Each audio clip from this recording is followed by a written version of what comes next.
Hello, my name is Timothy Brown. This is my oral presentation for my NUC-495 capstone course through Thomas Edison State University.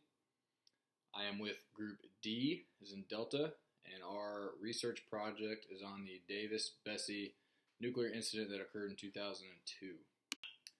I'll be going first before Katie Rainbow, followed by Nick Carringer, talking about the incident. I will specifically be covering one, how boric acid is used in pressurized water reactors. Two, how that boric acid interacts with metal, how it causes the corrosion, and how bad the corrosion can be. And then I will talk about the timeline leading up to the incident, including other plants that had issues with boric acid corrosion, as well as the indications of corrosion that were at Davis-Besse that were either ignored or not recognized. So why is boric acid used in a pressurized water reactor? Well, there are some good reasons for it. It's one of the ways we control our reactor power is with boric acid. It works very similarly to control rods. To lower reactor power, we're going to inject more boric acid into the primary coolant. The boron, specifically in the boric acid, is going to absorb neutrons, which will minimize the thermal reactions with the fuel in the reactor, which is going to drive power down.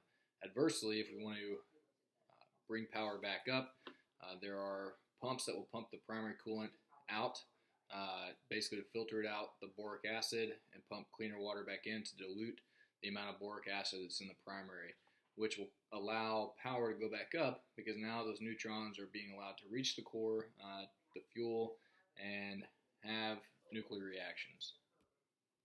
So it's all well and good that it controls power.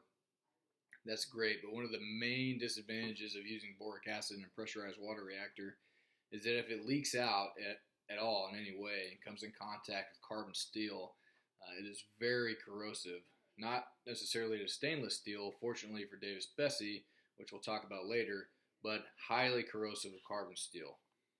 And the fact that boric acid is corrosive wasn't new to Davis-Besse. In fact, Electrical Power Research Institute, or EPRI for short, released a study in 1988 stating how corrosive boric acid can be. In fact, it cited that from 1981 to 1987, there were 14 different corrosion events that occurred at 10 different sites, including a reactor vessel head and pressurized safety valves. And the type of corrosion we saw at Davis-Besse doesn't just occur from a little bit of boric acid coming in contact with metal. It occurs when the boric acid's allowed, the water's allowed to leak out, the water evaporates, and boric acid just starts building up and building up and building up. As more water leaks out, more water evaporates, and that boric acid corrosion then really starts kicking in when you have, potentially hundreds of pounds of boric acid, like we've seen in a few plants, like Turkey Point had, I believe, 500 pounds of boric acid on their reactor vessel head when they finally discovered the leak. So that is what causes this corrosion. It's not just a little bit of boric acid buildup, it's a lot of boric acid buildup that happens over time. Further on in the report that EPRI released, they recommended several things that plants can do to help minimize and reduce boric acid corrosion, including identifying, detecting, and repairing any leaks, correcting the cause of the leaks, and thoroughly inspecting any components exposed to boric acid. They also provide other reports that present good bolting practices that can help minimize leaks at bolted enclosures, and other reports that provide further useful information on bolting degradation. Now we'll get to the heart of the matter and talk about the timeline leading up to the discovery of the corrosion at Davis-Besse in 2002. At Davis-Besse, they had refueling shutdowns that took place on even number of years, and evidence of boric acid corrosion was discovered as early as 1998. During the 1998 inspection, engineers discovered large numbers of boric acid corrosion deposits all over the reactor closure head. In fact, views of 19 of the 69 control drive mechanisms were skewed by boric acid deposits. During that 1998 inspection, Davis-Besse also took several photos of the boric acid corrosion, including this picture, which was later named the white photo, of how severe the boric acid corrosion actually was. Along with all the boric acid deposits that they found, they also found leakage from one of the CRDMs, but failed to correct the leakage problem. After the 1998 inspection, when several boric acid deposits were found on the vessel head, Davis-Besse decided at some point in 1999 that during the 2000 shutdown, they were going to clean or attempt to clean the boric acid composites that they found on top of the vessel head. During this process, they requested to put in access holes, or the engineers requested to put in access holes on top of the closure head, which would make inspection of the CRDMs easier, as well as allow them to clean them easier. Well, that access was denied, and which meant that to remove the boric acid, it was going to have to be done manually. During the 2000 shutdown, another inspection was performed.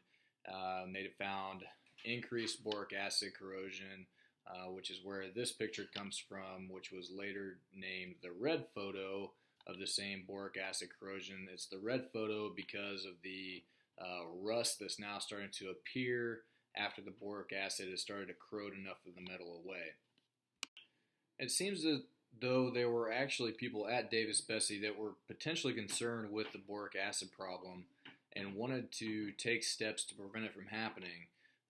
Specifically, there were several requests made to install access holes that would allow easier inspection to the CRDMs. One of those requests dating as far back as 1990, which was denied. Then there was another request made in 1993, which was also denied, or was left open with no work actually being done for several years. And then again in 2001, there was a request for these access holes to be put in for easier inspection, but it was never done.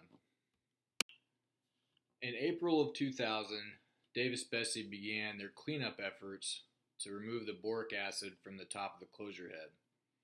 This included using water and crowbars to manually remove the boric acid. Work was obviously very slow and tedious. They had to go in shift work to try to minimize the amount of exposure the workers were getting. And they did this for about 12 hours before they were dismissed for the day to avoid overexposing them to radiation. Davis-Besse then determined that this process was going to be too slow and too tedious, and it was going to delay the shutdown for too long, which would then cut into their power production and their profits. So they decided at this point the end wasn't worth the means. It wasn't worth continuing the cleanup effort to get this boric acid off, and they shelved the cleanup effort at this point and pushed it off until 2002 at the earliest.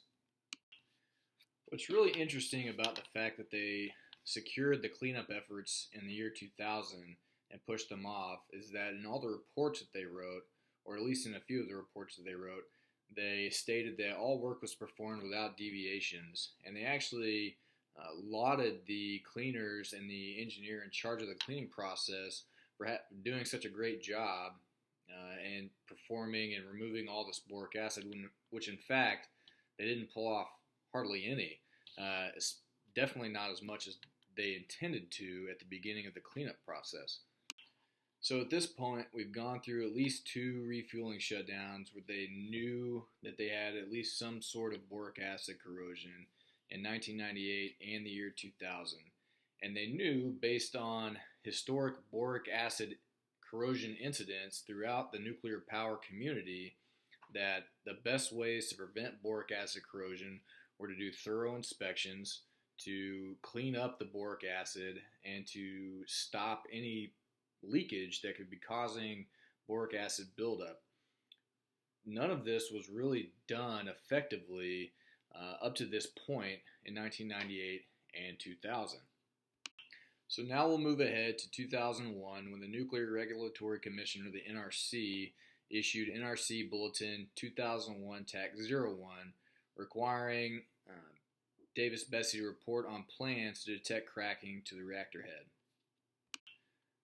This NRC bulletin was actually issued in August of 2001, and Davis-Besse, knowing they didn't want to shut down just yet because they had one looming in 2002 and didn't want to shut down back to back because that would cost them a fair amount of money, convinced the NRC to allow them to wait until their scheduled shutdown in 2002 to perform these inspections on the CRDM for any kind of cracking.